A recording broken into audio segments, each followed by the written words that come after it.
Ooh.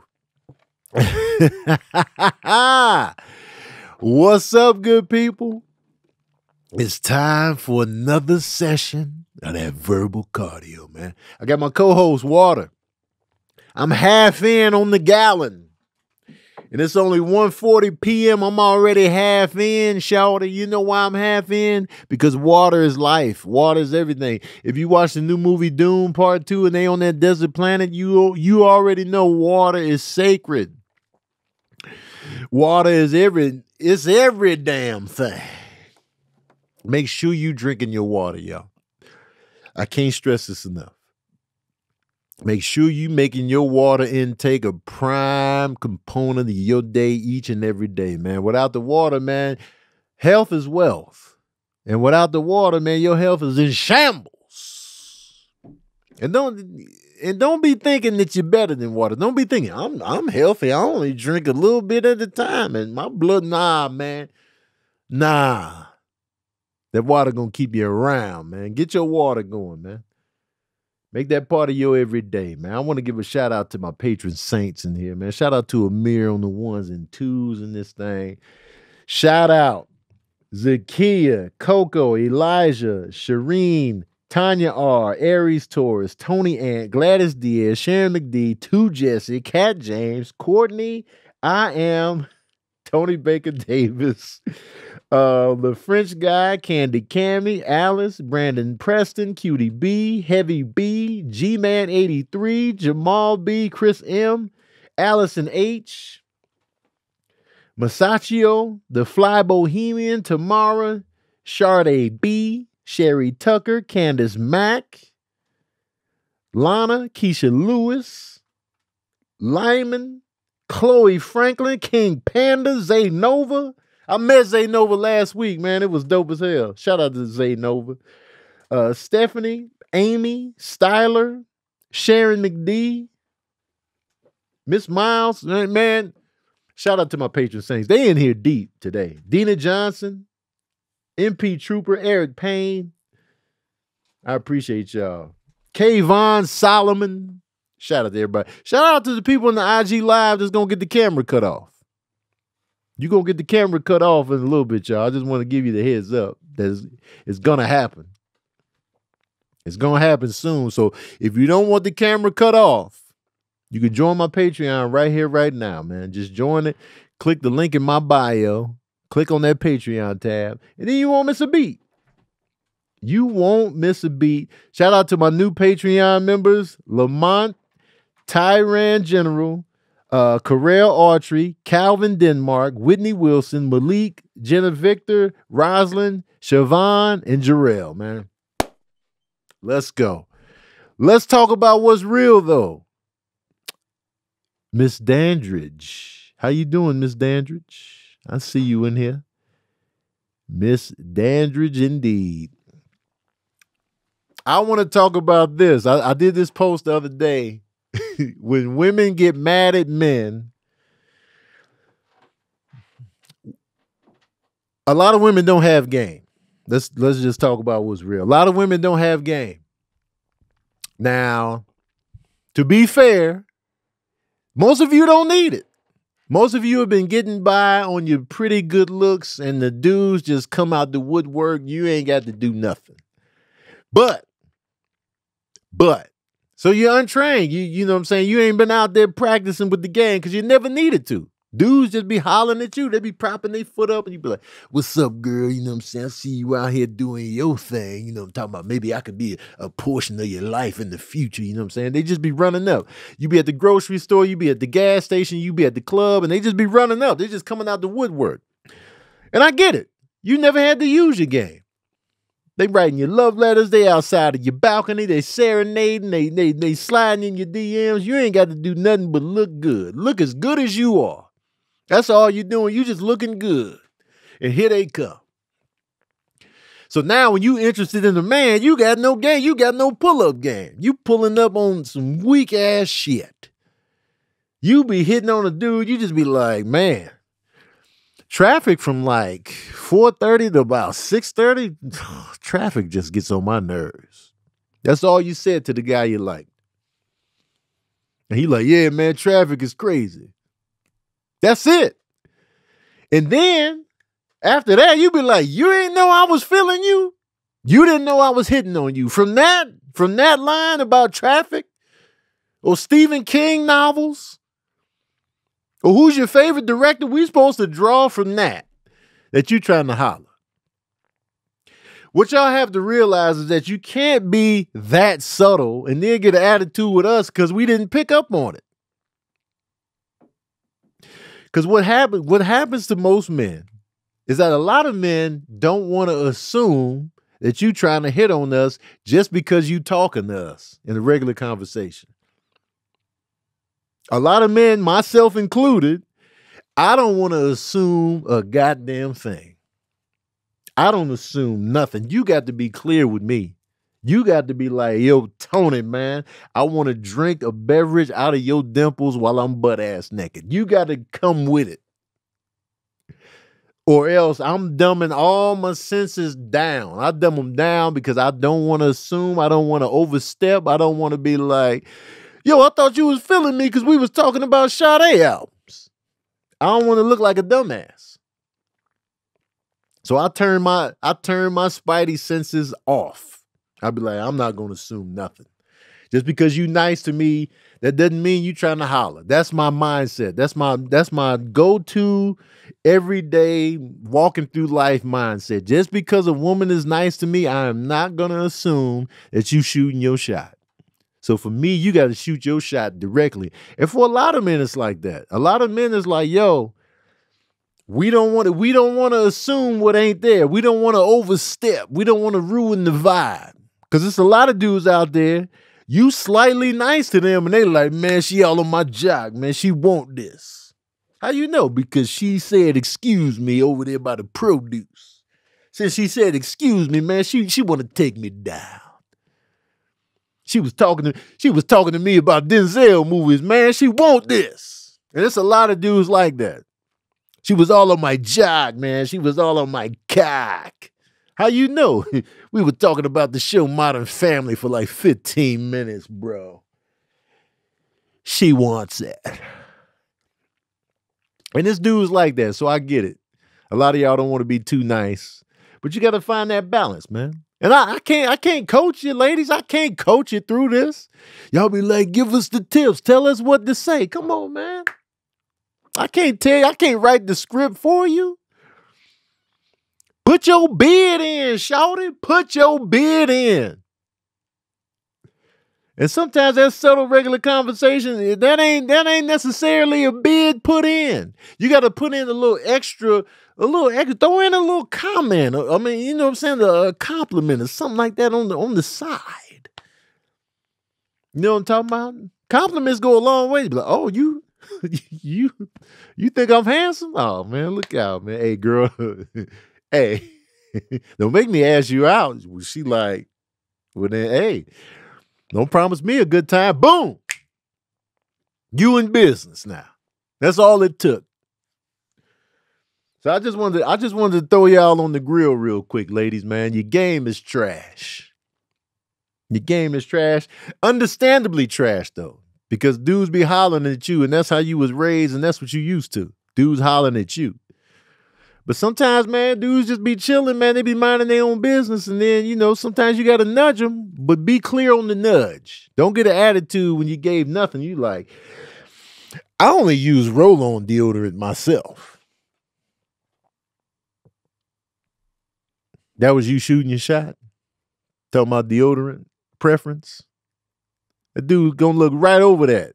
You know what I'm saying? So, and dude, hey man, and don't just take my word for it. Dudes can vouch. They be like, yo, man, y'all game do be trash. And I get it, man. I get it. Anyway, I'm cutting off the IG live. Y'all have seen enough. If you want to see the rest of this, man, click the link in my bio. Click that Patreon tab. Join the Patreon. If not, I'm cutting this off. You're going to have to watch this episode tomorrow when it drops on my YouTube, wherever you find your podcast. But I'm cutting the camera off. Cutting the camera off, y'all, man. Ladies, man, step your game up. Bye, Miss Dandridge. Boom. Pow.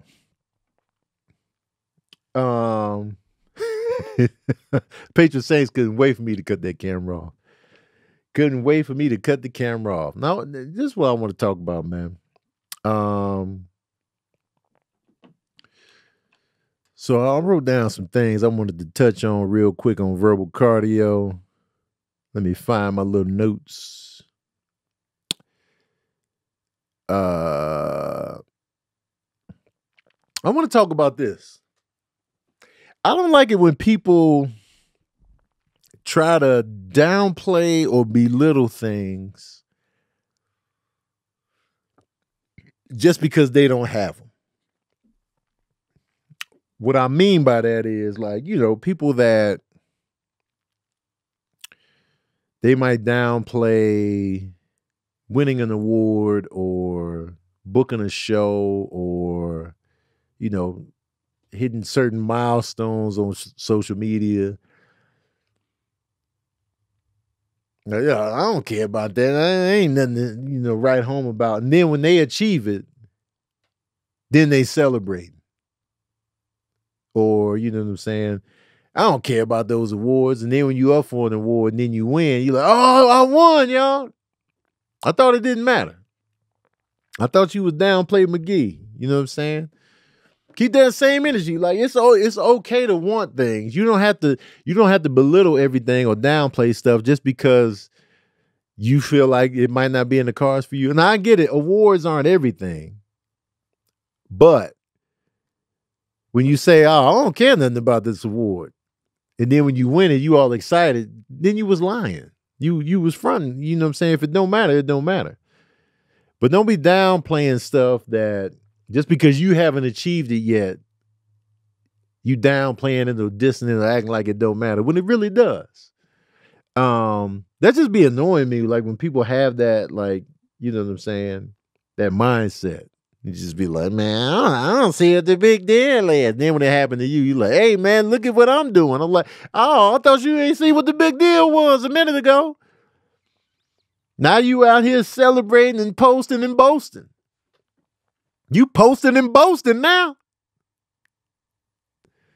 But when other people was getting it and doing it and getting it in, you was like, yeah, I don't see how that big deal is. I don't like that, man. Keep the same energy.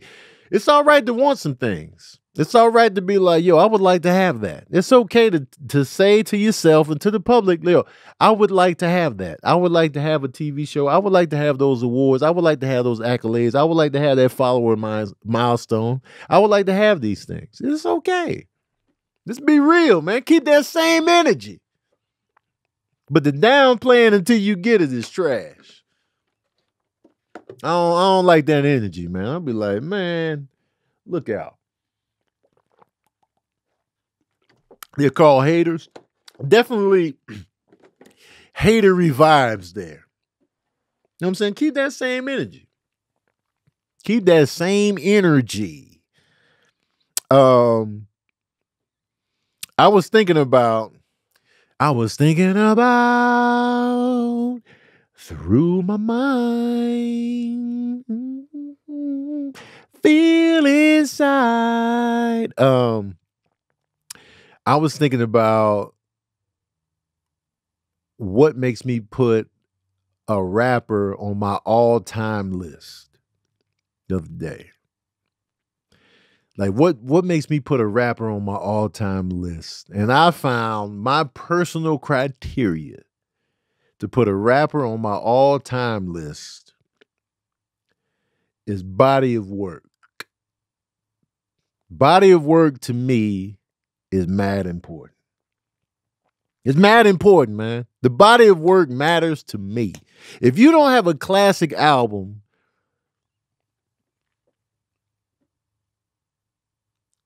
or at least a bunch of good ones that I rotated heavily, then it's going to be hard for me to put you in my best ever list. You know what I mean? Like whenever I do my greatest, my favorite rappers, a lot of people be appalled that I don't have Tupac on my list. He's not in my top 10. And a lot of people just be like, what? How? And I'm going to tell you why I'm a big fan of Tupac. I love Tupac. I think Me Against the World is a classic. The reason he is not on my all-time list is because Tupacalypse Now, I didn't listen to. I don't rotate. I don't go back to it. It's not in heavy rotation for me whatsoever. Outside of Brenda's Got a Baby, maybe When the Homies Call, that's about it. Strictly for my niggas, I Skip City for me on that album. You know what I'm saying? I just go in there, I cherry pick a few songs, then I'm out. Me Against the World is my favorite Tupac album. That's a classic for me. I didn't really listen to All Eyes on Me like that. It's a good album though, but I never really rotated it like that. And the Machiavelli album is fire. So we got three. We got two albums that I consider fire. The rest of the stuff I was cherry picking and stuff like that. And so I wasn't like living in those albums. And so then everything that was released after his passing, I was just like, cherry pick City. It just wasn't the same. Biggie Smalls is not in my top 10 either because he only had 2 albums. The Notorious B.I.G. only had 2 albums, so he can't be in my personal top 10 because he only put out 2 albums. Even though the second album is a double album, which could technically be like a 3-album type of thing, but realistically, we got Ready to Die, we got Life After Death. And that's not enough real estate for me. It's not enough real estate for me. And so, with that being said, for me, and I go by, you know what I'm saying, features, body of work, lyrical ability, how often did you draw me in, all that good stuff.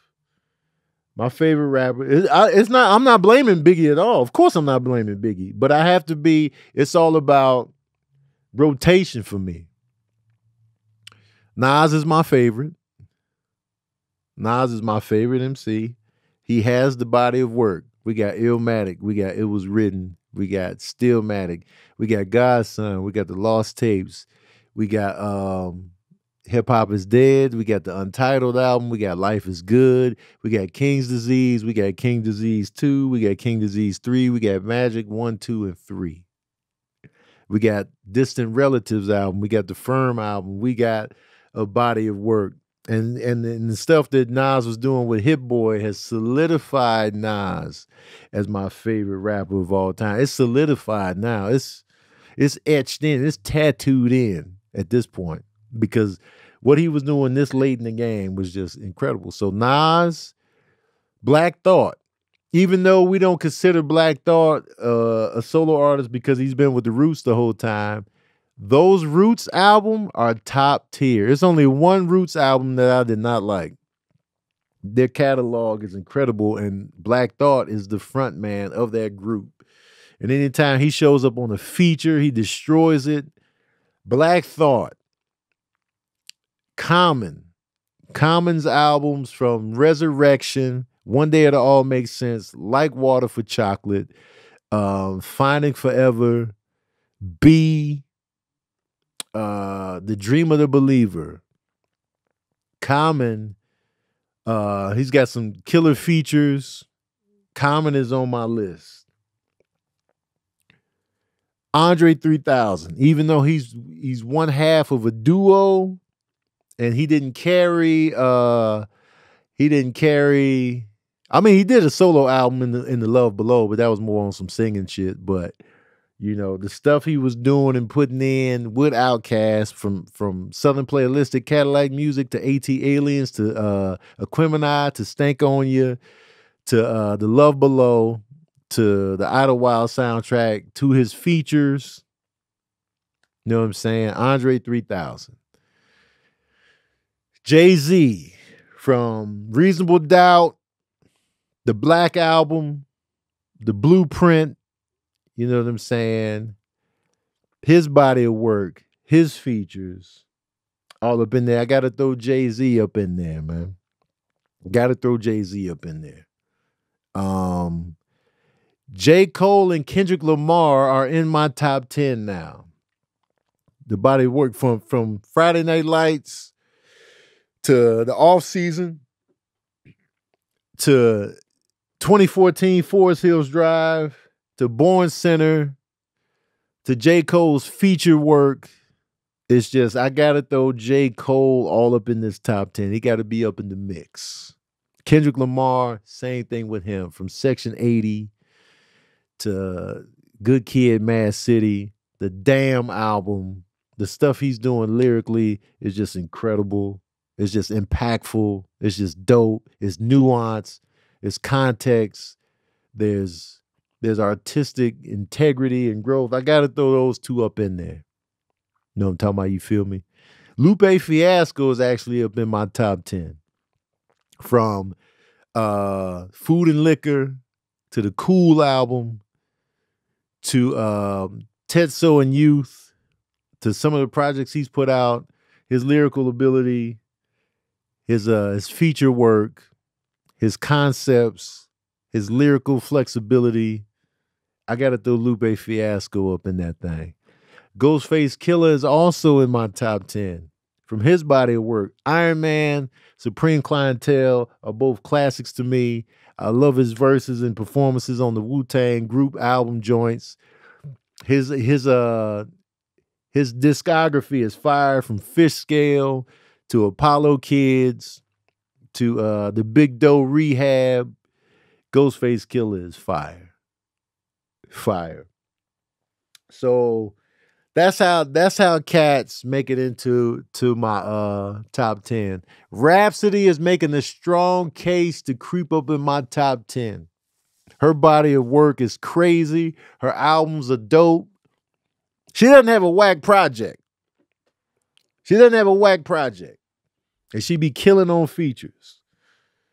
You know what I'm saying? Lauryn Hill could have been up in there, but she just didn't put out enough.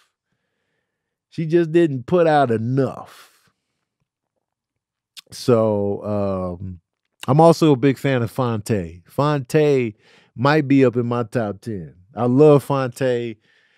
The Little Brother has two classics, in my opinion. The Minstrel Show and The Listening. Get Back is fire. I like Phonte's solo albums. I like his work with Foreign Exchange. His verses be meaning something to me, man. Big Crit is also a candidate for my top 10. Catalactica and Return of Forever and Forever in a Day. These projects, he also kills features. I like Big Crit a lot, man. I got to formulate a definitive, top 10, but this is the criteria for me, man. The body of work is everything. I love Big Crit. I love everything that Griselda is doing. I love it. But yeah, Scarface has another strong claim to my top 10. But it's all about too, for me, rotation. Rotation. Airplay. So yeah, man. I just wanted to speak on that. I don't know what made me think of that the other day, but I was just like, yo, let me tap into that. Speaking of music, though, but before I get to the music, let me pay these bills. Right quick, man. Prize Picks. I'm a Prize Pick partner as an experienced creator who understands my audience and all that good stuff. I think y'all should get in on Prize Picks. If you about that life, Prize Picks is the largest daily fantasy sports platform in North America. They are the easiest and most exciting way to play DFS. And it's just you against the numbers. Instead of battling thousands of other players, including pros and sharks, you pick more than or less than on 2 to 6 player stat projections and watch the winnings roll in. All right. Football season may be over, but the action on the floor is heating up, whether it's tournament season or the fight for playoff home court. There's no shortage of high-stakes basketball moments this time of year. Get in on the excitement with Prize Picks, America's #1 fantasy sports app. All right. where you can turn your hoops knowledge into serious cash. You can now win up to 100 times your money on Prize Picks with as little as 4 correct picks. You can turn $10 into $1,000 with the NBA, NHL, college basketball entries today on Prize Picks, America's #1 fantasy sports app. You want to play alongside some of Prize Picks' favorite players like Meek Mill and Sugar Sean O'Malley? You can now find community plays under the promos tab of the app to view entries from some of your biggest names in the Prize Pick community each week. Conference tournaments are here, which means the biggest moments in college basketball are getting closer. Be a part of the action on Prize Picks for both men and women's college basketball. And Prize Picks even offers injury insurance so that your entries stay in play even if one of your players gets injured. For basketball games, if you have a player who exits the game in the first half and does not return in the second, that player projection won't count against you and the rest of your entry stays live. That's dope that they have that feature. Because, like, you know what I'm saying? It's not your fault that the player went out in the second half, didn't even come back in the second half. Now you're just sitting there. I like that they have this insurance on there. That's dope. Because a lot of people are not going to offer you that. They're going to be like, well, I mean, we got it locked on, man. We got it locked on. We can't do nothing for you. Prize Pick got you, man. And it's real easy to do, man. You just go on the app, make your little picks. When I did it, I picked, I did it for the Super Bowl. And I picked Kelsey would get under a certain amount and one of the 49ers would get over a certain amount. I did not win. I didn't make accurate picks. But you know, that's all part of it, man. That's all part of it, man. You take the gamble. You know what I mean? You know what I'm talking about? You feel me? So download the app today and use the code VERBAL for a first deposit match of up to $100. So download the app today and use the code VERBAL for a first deposit match up to $100. Man, get in on it, man. Prize Picks. It's easy. But don't forget to put that verbal in there, man. Let them know I sent you. That's how you let them know I sent you, is when you put in that verbal. That verbal is everything. It's important. That way they know, oh, y'all came from Verbal Cardio, man. We got to keep rolling up on Verbal Cardio for the ads. You know what I'm saying? Know what I'm talking about? You feel me? So, yeah, I want to give shout outs to Tiara, Laura Harper, Regina Tisdale, Crystal Harris, Kate, Lamont, Tyron, Carell, Calvin, Whitney Wilson, Malik, Jenna Victor, Roslyn, Siobhan, and Jarrell. These are all new Patreon members right here, right now, today. So my patron saints, I told y'all to give me a rapid fire of music artists, and I'm gonna give you my favorite song from each artist. Okay, so here we go. It's gonna be rapid. I'm gonna do this as quick as possible. You know what I'm saying? Rapid fire, y'all. Rapid fire. All right. Favorite songs by Mos Def. My favorite song by Mos Def, solo, just Mos Def by itself. Mathematics. Now, if we talking Black Star, then it's gonna be Respiration. But if it's a Mos Def song by himself, Mathematics. Favorite Slum Village joint. My favorite Slum Village song is Thelonious. Technically, it's on the Common album, so it's a Common Slum Village. They both share it, but I'm gonna go with the Thelonious. My favorite song by Houdini is Freaks Come Out at Night. My favorite Green Day song is, I don't really like this song, but it's probably my favorite Green Day song that I can think of. I hope you had the time of your life. That's Green Day, right? I think that's Green Day, yeah. That's my favorite Green Day song. My favorite Nipsey Hussle song, Summertime in That Cutlass. Actually, my favorite Nipsey Hussle song is actually Victory Lap. The song Victory Lap featuring Stacey Barth. Wayne and Mariah. Okay, my favorite Lil Wayne song is Mr. Carter. my favorite Mariah song is, I think it's gonna be Rooftop. Rooftop is my favorite Mariah song. If it's not Rooftop, it's gonna be Breakdown. You know what I'm talking about? You feel me? My favorite Common song is The Light. My favorite Biggie song is Things Done Changed. Do you rock with The Far Side? If so, what's your favorite song? My favorite song by The Far Side actually is Passing Me By. I hate to be like, yo, it's going to be Passing Me By, but Passing Me By is an amazing song. So I got to go Passing Me By. G-Man 83, you gave me too many artists, first of all. You gave me like 13 artists sitting here right here. But I'm going to just rapid fire them all. My favorite D'Angelo song is...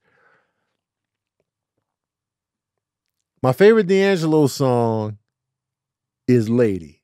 My favorite Prince song is When Doves Cry. My favorite Erykah Badu song is Four Leaf Clover. My favorite Maxwell song is... It's actually Pretty Wings. My favorite New Edition song, Well, If It Isn't Love, Why Do I Feel This Way? Why does she stay on my mind? If It Isn't Love. My favorite R. Kelly song is Seems Like You're Ready. Actually, no, Your Body's Calling. My favorite Mint Condition song, Pretty Brown Eyes. My favorite Earth, Wind, and Fire song, Reasons. My favorite Sade song, Kiss of Life. My favorite J. Cole song is my favorite J. Cole song. It's on Forest Hills Drive. It's why can't I think of the name of the song? It's on Forest Hills Drive. It's fire. Wait, hold on a second. I want to get the name right. My favorite.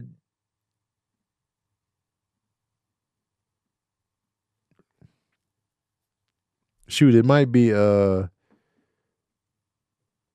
Role Models. Kendrick Lamar. My favorite Kendrick Lamar song is Poor Man's Dreams. My favorite Tupac song is So Many Tears. My favorite, I already did Biggie. My favorite Bone Thug song is For the Love of Money. Actually, Crossroads. I got to go with the Crossroads. My favorite Whitney Houston song is You Give Good Love. What's my favorite song from the Nas Godson album? My favorite song is Last Real Nigga Alive. My favorite Lupe Fiasco song is... Hey, it's a tough one. I'm going to go with The Cool because it has sentimental value. The song The Cool from Food and Liquor. Because me and Serene, we both know that song by heart. And so that song now holds sentimental value. So I'm going to go with The Cool on that song. My favorite Bahamadia song is Three the Hard Way. My favorite Anita Baker song is... my favorite Anita Baker song is...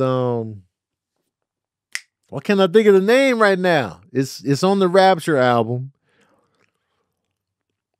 Been so long. For missing you. My favorite Black Star song is Respiration.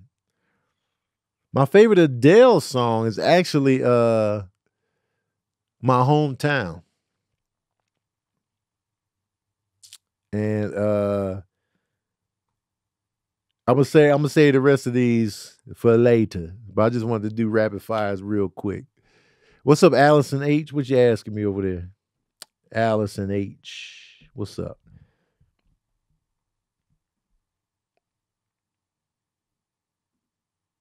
Rapid fire. Okay. So there's that. All right, let's go to the topic section. Cat James wants to know, how good did your heart feel when you saw that video of Sinbad? Let me tell you something. It felt so good to see Sinbad. I saw the clip of Sinbad when they had Debbie Allen and Sinbad talk to these college kids, and when he showed up on that screen and the crowd just erupted, I was like, God is good. God is good, man. Like, strokes can be devastating to a person's health, their motor functions, the way they talk, the way they move. Strokes just can really wreak havoc on a person. And when he had two, some people don't make it out of those. So many people are like devastated by those. So it was good to see him talking again.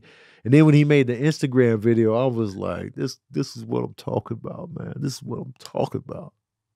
I love seeing him talk to us and just, you know what I'm saying? It just felt so good to see him and hear him. I was just like, that's what I'm talking about, man. I gave him mad flowers on his Instagram under that post, man. I was Flowers McGee. I was a florist. You hear me, man?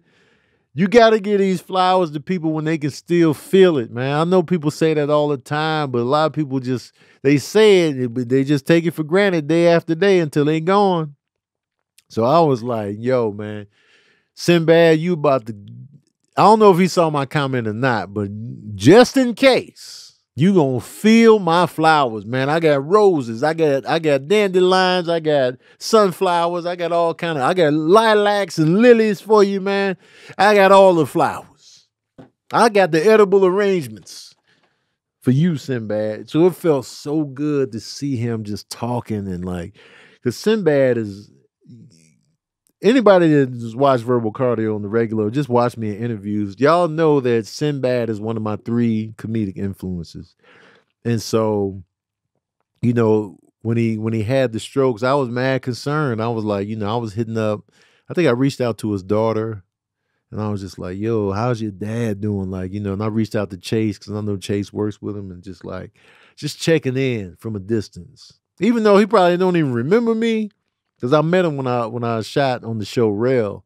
I met him there, but I don't know if he remembers me or not. And then I talked to him on IG Live one time that Sabrina set up. But he's a big influence on me comedically, and he just brought so much joy to me and my family, man. And it's just, we appreciate that. And so you got to let people know you appreciate them while they can still feel the appreciation. And I hope Sinbad feels appreciated and loved and cared for and prayed for, because we love you, Sinbad. And then whenever I bring up Sinbad in comedy circles or whatever, and people be like, yo, man, Sinbad, that dude. And I still feel like he's underrated as a comedian.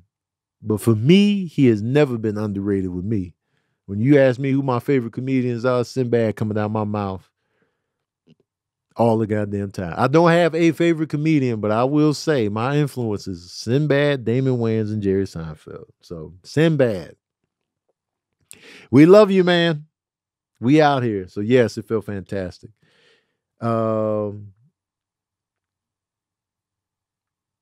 G-Man, I don't like the DM about Verbal Cardio. Please don't fold. What do you need us to do to keep you coming back? Should we go watch the YouTube video even after the live?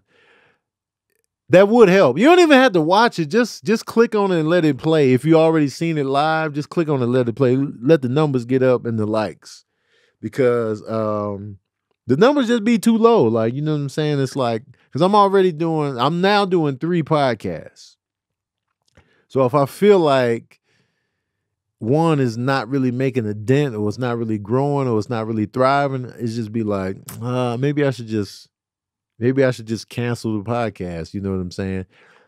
Take some extra stuff off my plate if people ain't really pulling up like that. And so, get discouraged. And I'll just be like, man, I'm promoting, I'm posting these clips. Amir's doing the clips. So it's like we working. And we're trying to build and we're trying to get it going, but it's just like, It's not really curling over good enough for me. I want to see more growth. And so I just get discouraged. I'll be like, man, y'all ain't clicking on the link. And the people in the broadcast ain't clicking on the link. That's a big point of frustration right there. They're not clicking on the link. And I see how many people look at what I post in the broadcast. So I'll be like, if 7,000 people saw this link, why the video only got like 3,000 views? All you gotta do is click on the link. You can just click and walk away. You know what I mean? So it's just discouragement. I'm just like, man. So I don't know. So I just be like, y'all be strong in here when I do it live. Y'all be in here deep. You know what I mean? So, yeah, so it's just like, I don't know, man. Because I'll be tired, man. I'll be like, man, all the promo and pull up to this. And just be like, I don't know. So that's why I said what I said. It wasn't like me trying to guilt trip y'all. It was just like, we reach points where it's just like, is this even worth my time? Or maybe I should just cut back on verbal cardio, maybe do a couple a month, or maybe once a month, just do an episode. I do not know, but I want more growth. That's what I want. I want to see more. I want these numbers comparable to daddy issues, to be honest with you. I want it like right up there with daddy issues. Like that's the goal for me. And so that's what I'm looking for me. But yes, and is Grosse Pointe Bake ever coming back? Yes, I would like Grosse Pointe Bake to come back. And so yes. And I know the value of verbal cardio because, with the other podcasts, I'm in daddy issues with 4 other people. Ball Brothers is me and Kev. So I know y'all be wanting, there's an audience for me just to speak my mind and like to have a floor that's uninterrupted. But at the same time, I just be like, man, you know what I'm saying? Can we do another paranormal episode? Tomorrow wants to know. Absolutely. We overdue for a paranormal episode, now that you mention it. So what y'all need to do, I feel like y'all are already doing it. Y'all are showing up for the live feed. Y'all are showing up. I guess if anything, just, I don't know what y'all could do. Y'all are already supporting. So, I don't know. I don't know what it is. I don't know what needs to be done, but I feel like y'all are already doing your part. If you see the episode while it's live, like right now, just click the link once the episode drops, just to get the numbers up. You don't have to watch it again, but just, what I'm talking about, you feel me? Other than that, I just don't know. I don't know. Oh, I just did a review. And thank y'all for everybody that pulled up for the Bob Marley review. That did crazy numbers. Tyler Perry, man. I watched that Mea Culpa. I did a review. I did a spoiler review. And then I just kind of tapered off at the end, but it just reminded me why I don't really watch Tyler Perry stuff. It was a stark reminder of why I'm just not connecting with Tyler Perry stuff. It's just, I didn't believe nothing. I didn't believe an ounce of this movie. And it's not necessarily that the performances was bad. It was the writing. It's the writing. And the lack of chemistry with the 2 leads was there too. But it was the writing, man. It was not sexy. How you fumble the ball? How you fumble the ball on Sexy with those 2 leads? Women loving Trevante. And women and men are loving Kelly Rowland.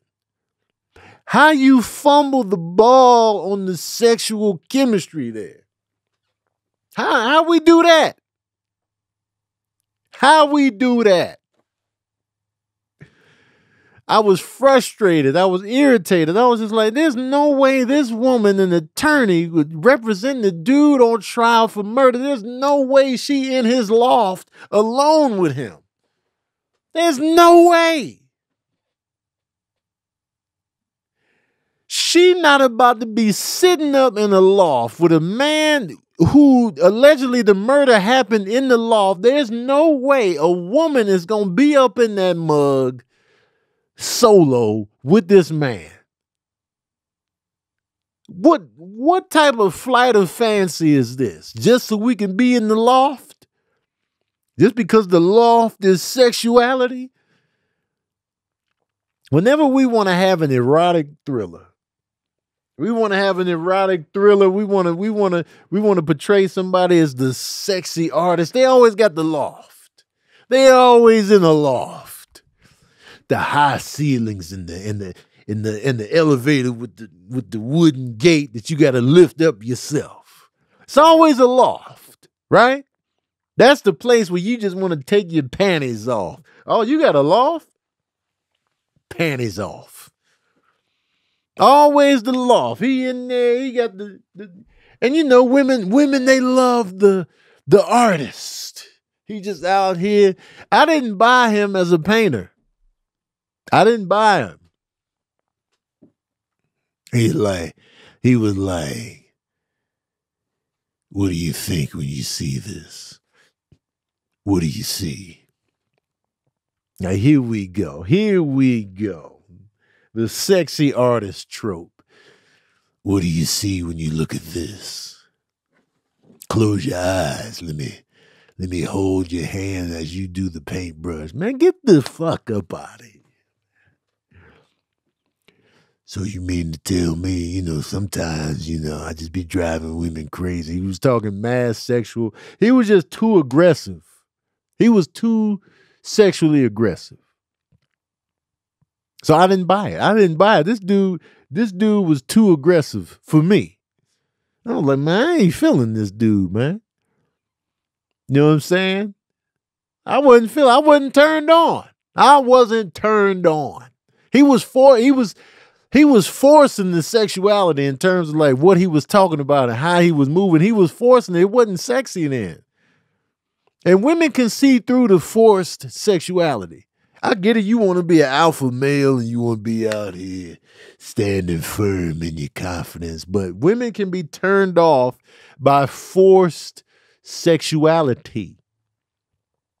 You can still be confident and not be forcing the sexuality. And it was just like the chemistry just wasn't there. I felt like Kelly's husband was behind that camera watching them scenes. I felt like Kelly's husband was like, oh, y'all shooting today?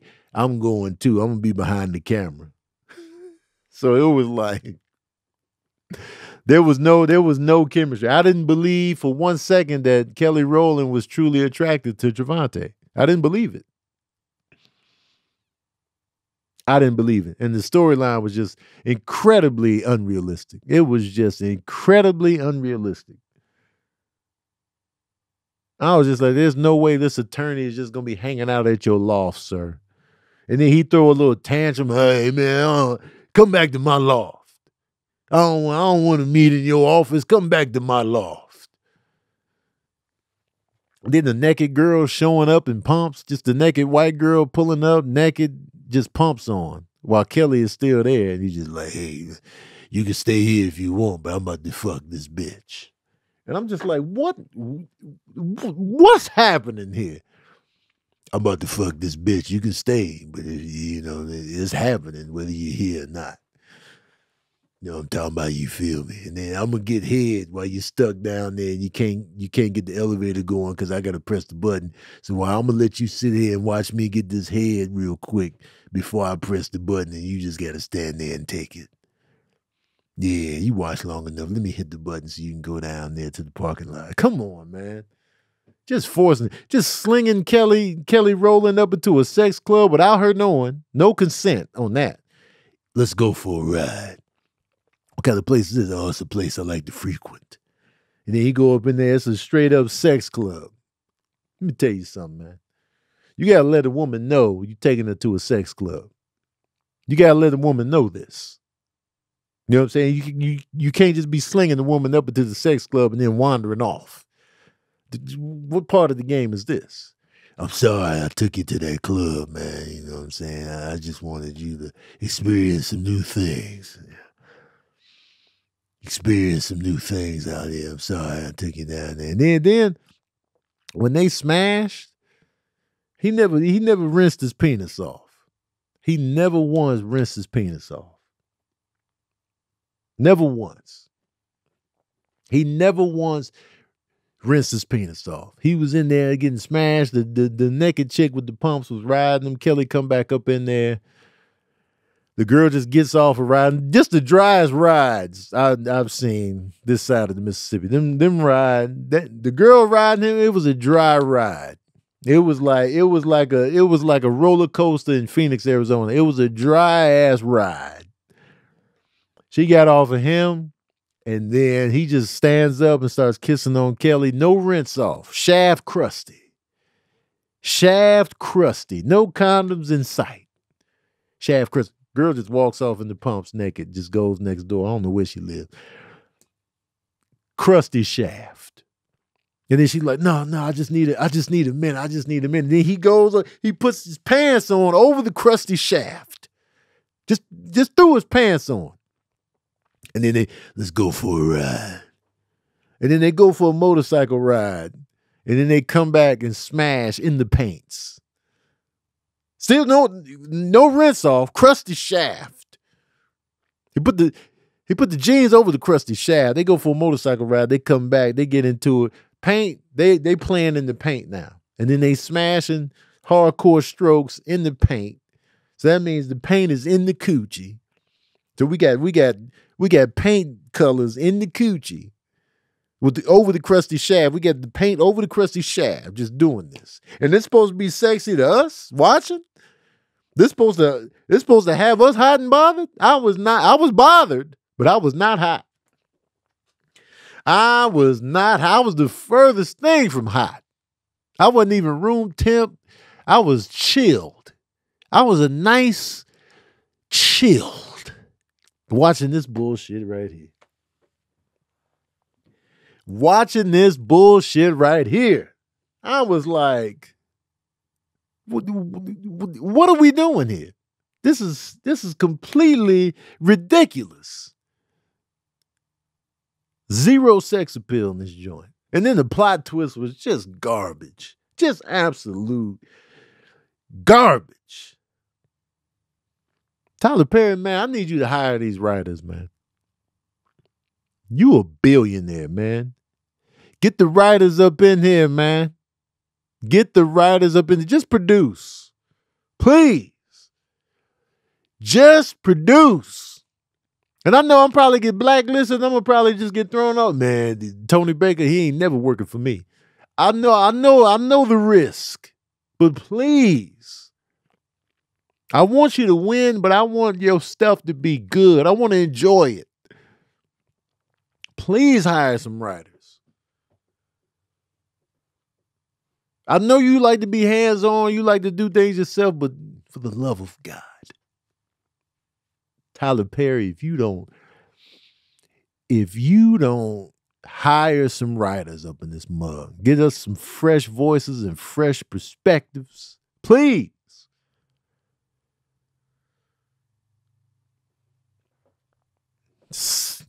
Because this wasn't it. This was not it. This was not it. I was like, man, as good as Kelly Rowland looked, fine as she is, just fine.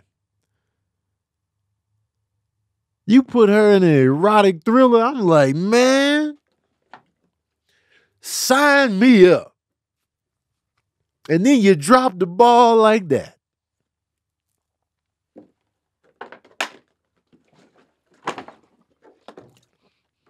You wasted some sexual energy, man.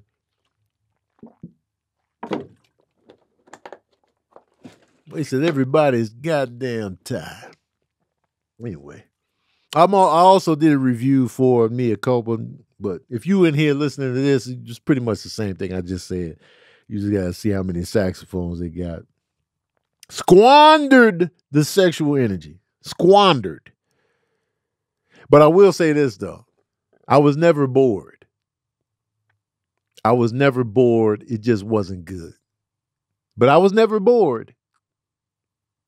I will say that I was annoyingly entertained by the ridiculousness. So when I watched it, it was entertaining, but entertaining for the wrong reasons. But it was mad ridiculous. I'm like, man, who wrote this shit? Oh, Tyler Perry. All right, what else we got up in here? Shouting.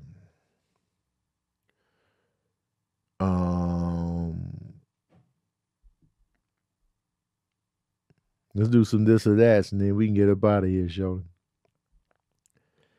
King Julius D. This or that.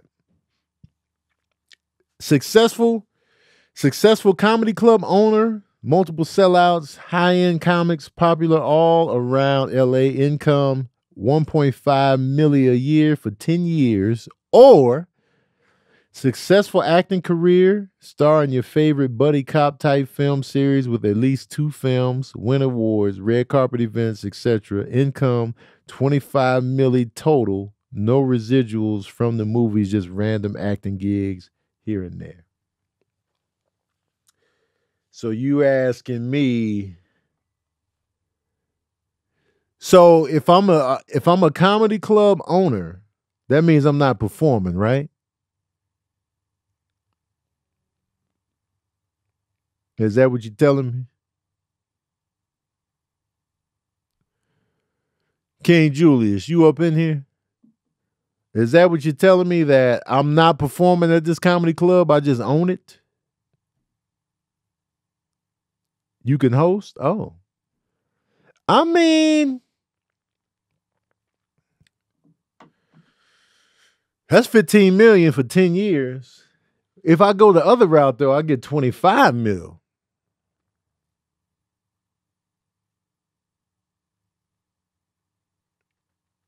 Am I still a comedian in the other, King Julius, am I still a comedian in the other joint with the successful acting career? Or this is just, I'm a straight actor?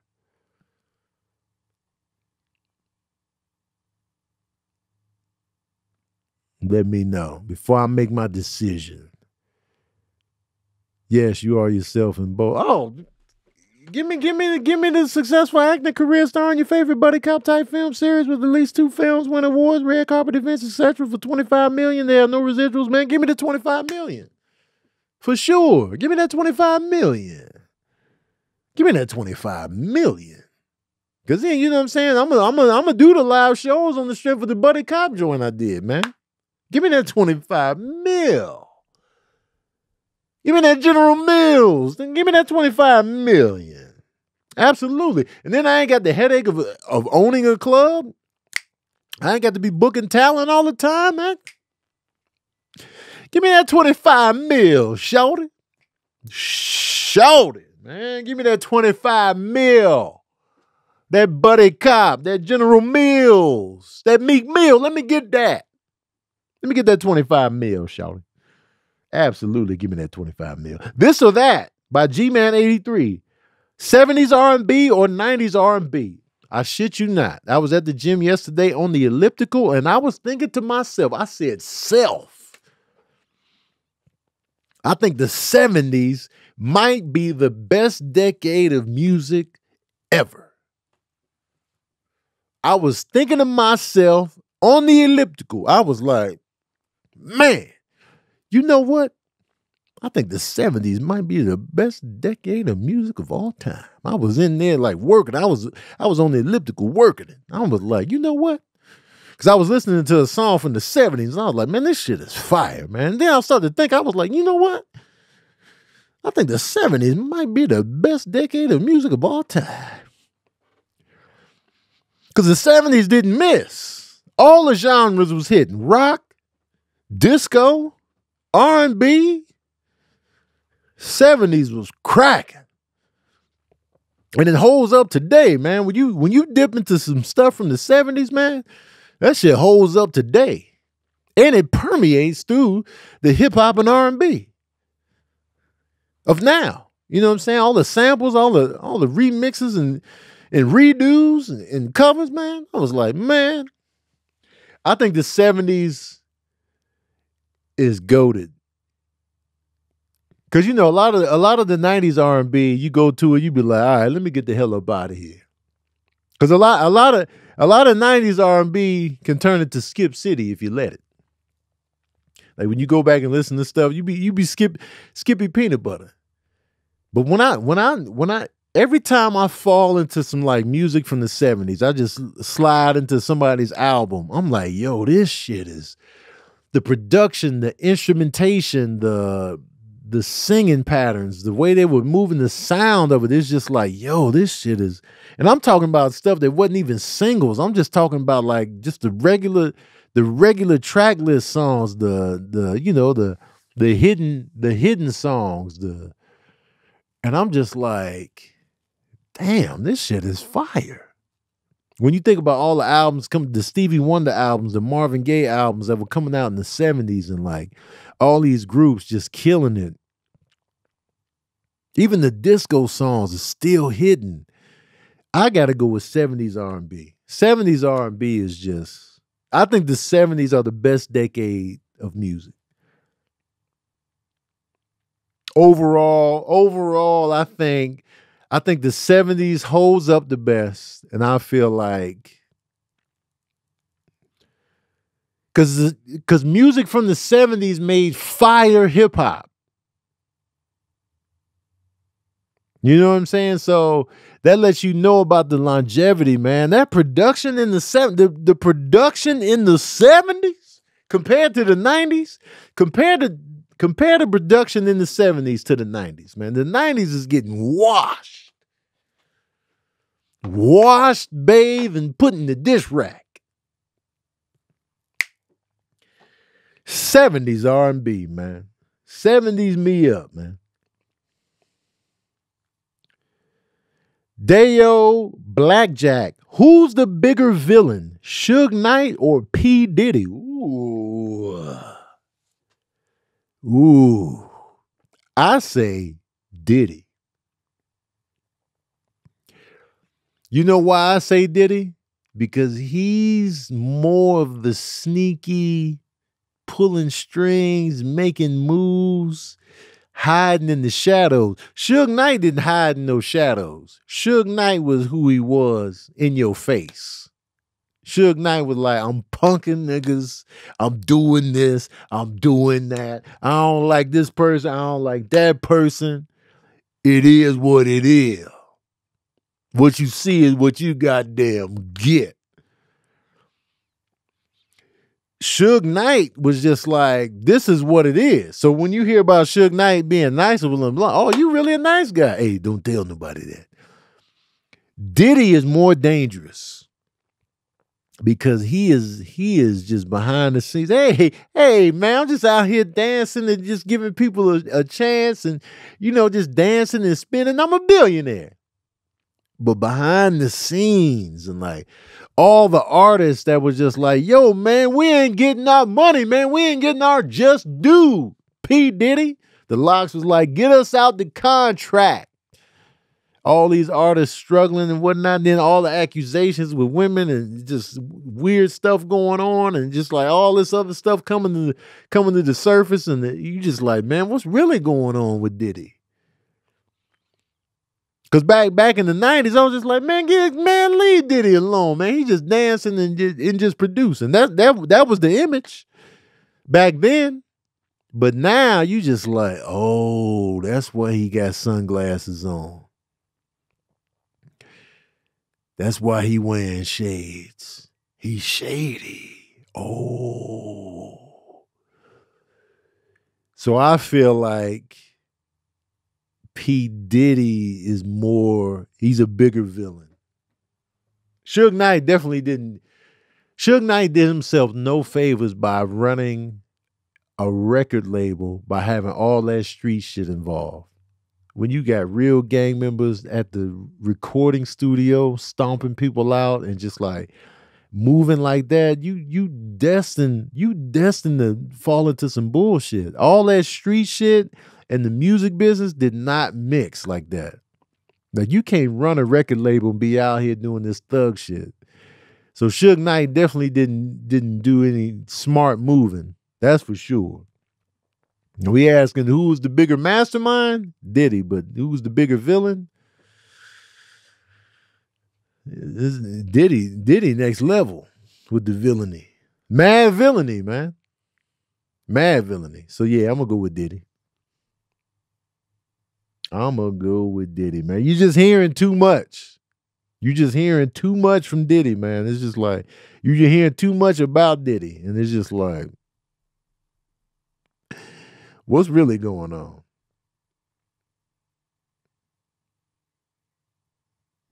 All right, I'm gonna do one more this or that, and then I'm getting the hell out of here because I got to pee and I'm starving.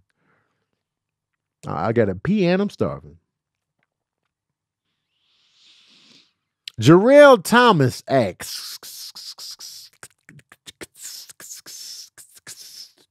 if you could create and or direct what you feel would be the greatest movie of all time, what would it look like? Genre, plot, actors, location, etc.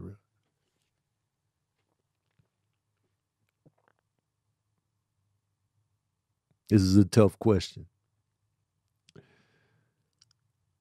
I feel like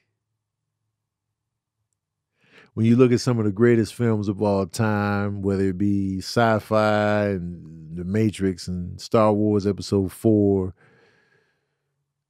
look at Shawshank Redemption, The Godfather. The Godfather is highly considered probably the greatest film ever made. I feel like to really draw people in to where it connects, you got to have a strong dramatic element. Now I'm either going to go sci-fi or drama. But within the drama, it's got to be some real stakes in there, some real stakes going on.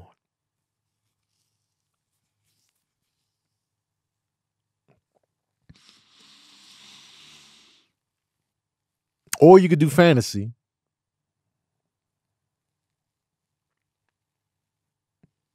I'm gonna do a genre. I'm gonna do a drama, but it's high stakes. It's bringing everybody in. It's gonna be people getting killed up in that thing. It's gonna be set. It's gonna be set in the 1980s. I don't know what the plot gonna be because you're putting me on the spot. I got to think of the best plot of all time. I'm not ready for that. But I'm getting some actors in there. I'm getting Denzel Washington in there. I'm getting Leonardo DiCaprio in there. You know what I'm talking about? You feel me? I'm getting Quentin Tarantino on the script. I'm getting Christopher Nolan on the direction. Oh wait, I'm directing it. All right, never mind. I'm writing it and I'm directing it. Forget all that I just said. I'm getting Viola Davis in there. I got Meryl Streep in there. I got some young bloods in there. You know what I'm saying? I'm hiring. I'm gonna let you know right now. I'm hiring why am I forgetting his name? From Creed and Kang, Conqueror, Jonathan Majors. I'm hiring Jonathan Majors. Because through all of this, that man can act. That man can act. And I'm definitely hiring him.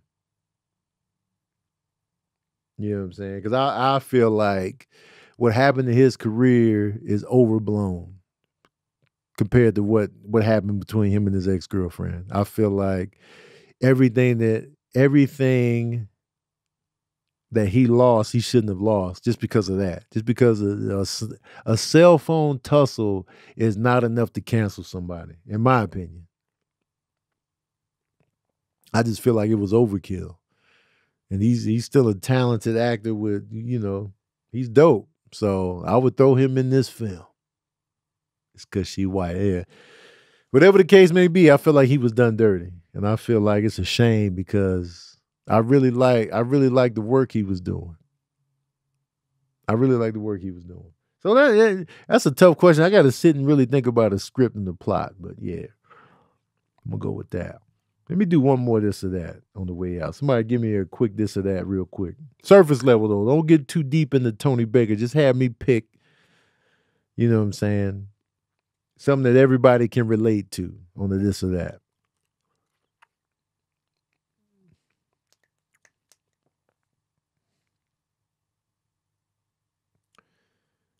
On the this or that.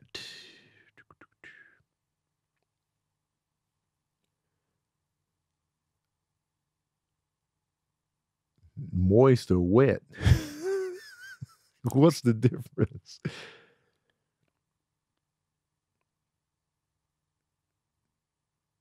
Eddie Murphy or Will Smith movies? Eddie Murphy or Will Smith movies? All right, let's stack it up real quick.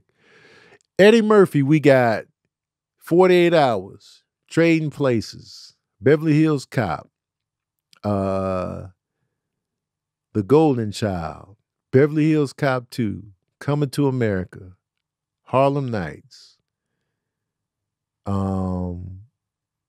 We got another 48 Hours. We got Boomerang. We got Distinguished Gentleman. We got Vampire in Brooklyn. We got Coming to America. I'm not sure if I said that. We got The Nutty Professor. We got The Nutty Professor 2. We got Mulan. We got Shrek.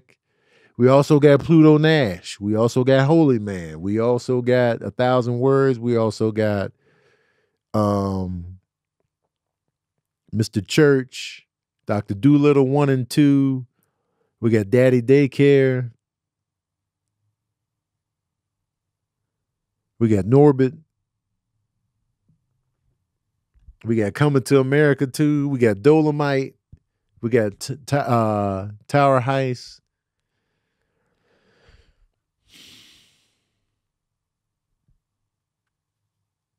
We got Bowfinger. We got Metro. We got I Spy. We got Showtime.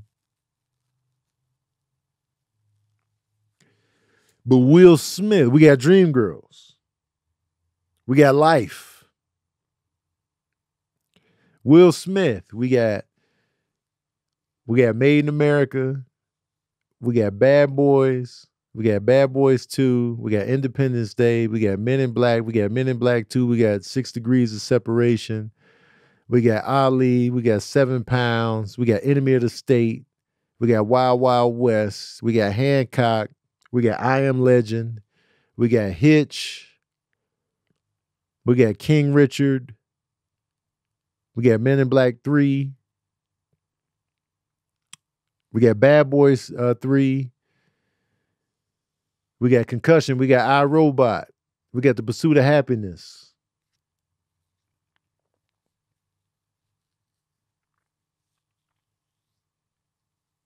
We got what's that? We got Bright.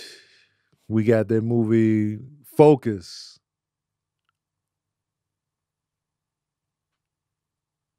We got Bagger Vance. We got After Earth. We got Genesis Man. I'm going to have to go with Eddie Murphy. I'm going to have to go with Eddie Murphy. Even though Eddie Murphy has some of the worst movies of the two. Oh, we got Aladdin. We got Shark Tale. We got Suicide Squad. So yeah, I'm going to go with Eddie Murphy. On the strength of 48 Hours, Trading Places, Beverly Hills Cop 2, Raw, Coming to America, Life, Harlem Nights. Yeah. I'm gonna go with Eddie, man. They both got some great films, man, but I'm gonna go with Eddie.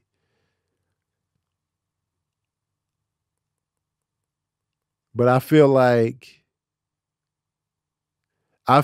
Will Smith's movies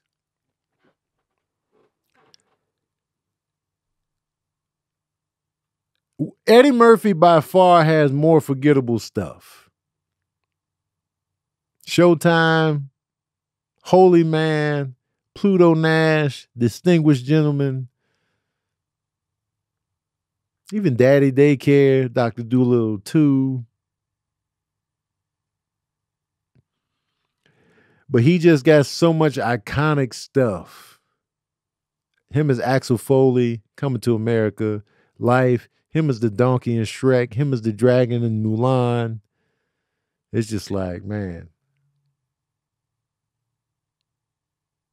Yeah, that was a tough one, though, but I'm going to go Eddie. I'm going to go Eddie. Good one, though. Good one, though. But I'm going to go Eddie. And I love Will Smith, by the way. I just want to say that. I love Will Smith. But, yeah, that's it. That was a tough one, man. Y'all ain't shit for that. Anyway, I want to appreciate y'all. I appreciate y'all, Chatsworth. Thank y'all, man. Shout out to the new patron saints. Thank you for joining me. It's going to be a good time. Stick around. I appreciate y'all so much. The show is better with y'all, so I'm glad y'all are here. It's a great time. Is there anything else I need to say? I think that's it. Make sure you spread the word about Verbal Cardio, share it with your friends, click the links when I drop them, all that good stuff, because I'm on the verge of quitting this thing because I'll be tired. Movie night tonight, I will let y'all know. Let's see how I feel. Because I've been talking. Also knocked out 2 reviews, one for Mia Culpa and one for Dune Part 2. So there's that. But anyway, man, I love and appreciate y'all. And thank you for tuning in to another session of that Verbal Cardio.